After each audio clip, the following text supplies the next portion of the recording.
나는 가장 슬픈 사람들이 다른 사람들을 행복하게 하기 위해 가장 최선을 다한다고 생각한다. 스스로를 광대라 칭했던 한 남자는 생전 이렇게 말했습니다. 40여 년간 전 세계를 웃음과 감동의 도가니로 몰아넣었던 세기의 천재 로빈 윌리엄스. 그의 필모그래피는 인류에게 선물한 찬란한 유산과도 같습니다. 죽은 시인의 사회의 키팅 선생으로 우리에게 카르페 디엠을 속삭였고 알라딘의 지니가 되어 상상력의 한계를 부수었으며 굿윌헌팅의 숀 맥가이어 교수로 상처받은 영혼을 위로했습니다. 스크린 속 그는 언제나 빛 그 자체였습니다. 그가 뿜어내는 속사포 같은 애드리브와 변화무쌍한 표정 연기는 마치 신이 내린 광기 어린 재능처럼 보였습니다. 하지만 우리가 스크린을 통해 마주했던 그 찬란한 빛은 어쩌면 그가 평생 홀로 감당해야 했던 깊고 어두운 심연을 가리기 위한 필사적인 몸부림이었을지도 모릅니다. 오늘 우리는 세상을 가장 크게 웃게 했지만 정작 자신은 가장 외로웠던 한 영혼의 일생을 되짚어보려 합니다. 화려한 무대 뒤편 그가 마주했던 진짜 얼굴을 만나는 시간입니다. 1951년 시카고의 부유하지만 엄격한 가정에서 태어난 로빈 윌리엄스에게 유년 시절의 집은 거대한 저택이라기보다 고요한 섬과 같았습니다. 바쁜 부모님 대신 그가 대화를 나눈 대상은 다락방의 장난감 병정들이었습니다. 외로움을 달래기 위해 시작한 1인 다역의 놀이는 훗날 세상을 뒤흔들 천재성의 씨앗이 되었습니다. 그의 재능은 1973년 세계 최고의 명문 줄리아드 스쿨 연극과의 전액 장학생으로 입학하며 공식적으로 인정받습니다. 당시 2,000명의 지원자 중 단 20명만이 선발되었고 그 중에서도 로빈 윌리엄스와 크리스토퍼 리브는 단 2명뿐인 어드밴스드 프로그램 대상자였습니다. 정통 연극을 배우는 엄숙한 줄리아드에서도 그의 내면에 잠재된 야수는 통제 불가능했습니다. 셰익스피어의 비극을 연기하다가도 순식간에 10가지가 넘는 방언과 성대모사를 쏟아내며 교수들을 당혹게 했습니다.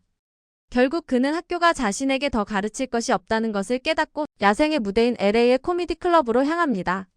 1978년 운명의 기회가 찾아옵니다. 인기 시트콤 해피데이즈의 단역 외계인 모크 오디션이었습니다. 자리에 앉아보라는 제작진의 말에 로빈은 물구나무를 서서 의자에 머리를 박았습니다. 그 순간 제작진은 그가 진짜 외계인임을 직감했습니다. 단발성 캐릭터였던 모크는 로빈의 신들린 연기로 폭발적인 반응을 얻었고 곧바로 스핀오프 시트콤 모크와 민디가 제작되었습니다. 결과는 문화적 현상이었습니다. 방송 첫 시즌 만에 주간 시청자 수 6천만 명이라는 경이적인 기록을 세웠고 그는 하루아침에 미국에서 가장 유명한 코미디언이 되었습니다. 그의 연기는 기존 방송의 문법을 완전히 파괴했습니다. 제작진은 그의 애드리브를 따라잡기 위해 대본에 로빈이 알아서 할 시간이라는 공백을 남겨두어야 했고 그의 속사포 같은 움직임을 포착하기 위해 4대의 카메라를 동시에 돌려야 했습니다. 그것은 연기가 아니라 접신에 가까운 퍼포먼스였습니다. 세상은 이 새로운 종족의 출현에 열광했습니다. 하지만 빛이 강할수록 그림자는 짙어지는 법입니다. 1980년대 초반 쏟아지는 명성과 부는 젊은 그가 감당하기엔 너무 거대한 파도였습니다.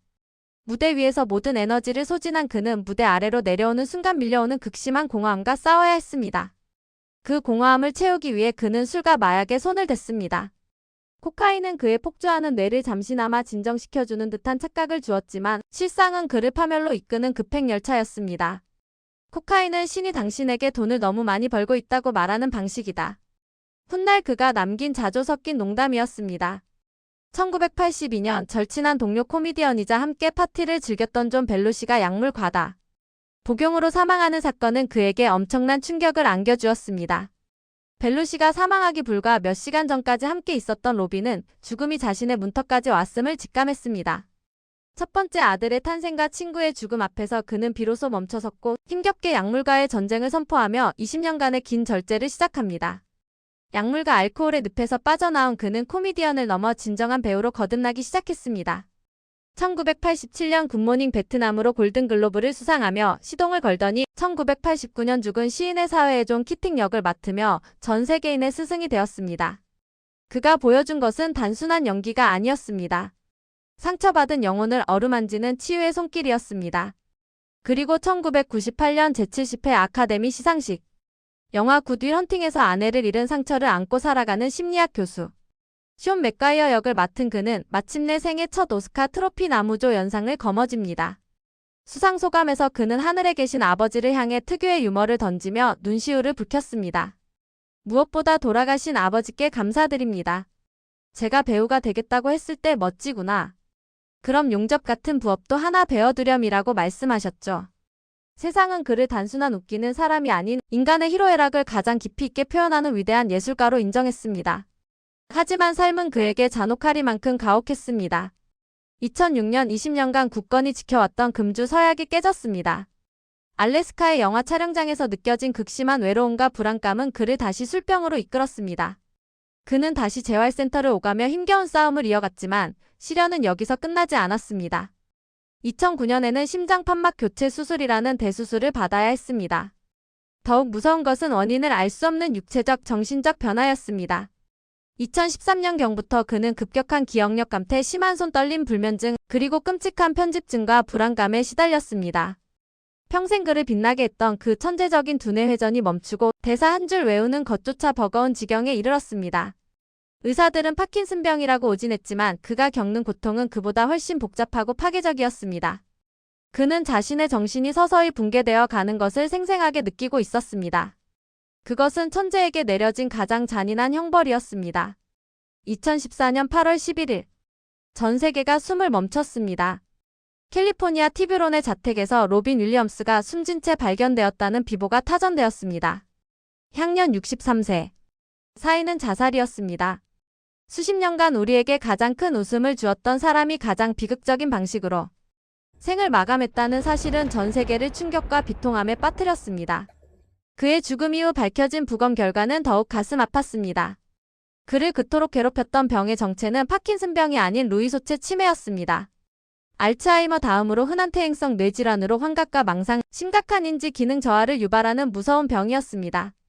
그의 뇌는 이미 심각하게 손상되어 있었고 그는 자신이 누구인지조차 잃어가는 공포 속에서 매일 밤 소리 없는 비명을 지르고 있었던 것입니다. 그가 마지막 순간까지 보여주었던 웃음은 무너져가는 자신을 붙잡기 위한 처절한 사투였습니다. 그가 떠난 지 오랜 시간이 흘렀지만 여전히 우리는 그를 그리워합니다. 그의 삶은 역설 그 자체였습니다. 타인의 고통에는 누구보다 깊이 공감하며 위로를 건넸지만 정작 자신의 깊은 상처는 치유받지 못한 채 홀로 감내해야 했습니다. 나는 가장 슬픈 사람들이 다른 사람들을 행복하게 하기 위해 가장 최선을 다한다고 생각한다.